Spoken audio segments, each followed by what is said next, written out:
Ladies fast तो महिला मानक पई LIC रो असाधारण पॉलिसी जानतु एते कौन रहिबो फायदा जदि आपण जने महिला किंबा आपण प्रियजन महिला मानक पई किछि करिया पई चाहुचंती तेबे LIC रो एई पॉलिसी रे आपन बहुत सारा फायदा मिलिबो। जदि आपण इंश्योरेंस रे निवेश करूछंती तेबे एहा द्वारा आपनकर मोटा अंकर सेविंग सहित भल कवरेज मिलूँ। एबे मार्केट रे अनेक इंश्योरेंस कंपनी रही किंतु अधिकांश लोक LIC रो पॉलिसी नेबा को पसंद करती एथिरे निवेश करुथिबा सुरक्षित बोली लोक माने कहिसंती।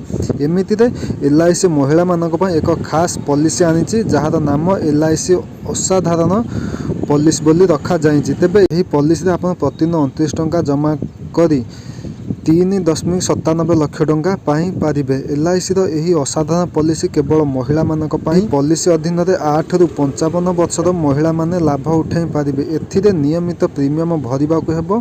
पॉलिसी समय जदि निवेशकक मृत्यु हो जाए तेबे तांको परिवार को आर्थिक सहायता मध्य जोगे दिया जिवो बोली पॉलिसी तरफ जना पड़िछि। जदि पॉलिसी धारक पॉलिसी अवधि समय भितर जीवित थांती तेबे मैच्योरिटी रे तांको थरके मोटा अंकर अर्थ मिल जिवो। सेहीपरि जदि आपण महिला 31 वर्ष बयस रे यही पॉलिसी नियंती जहार अवधि 20 वर्ष होइथाय तेबे 4.5% टैक्स सहित प्रथम वर्षर प्रीमियम 10,949 टंका भरिबा को हेबो। एथिरे 2.25% सहित फास्ट ईयर प्रीमियम बाबद 10,723 टंका रहिबो। प्रतिदिन 29 टंका संचय करने को हेबो।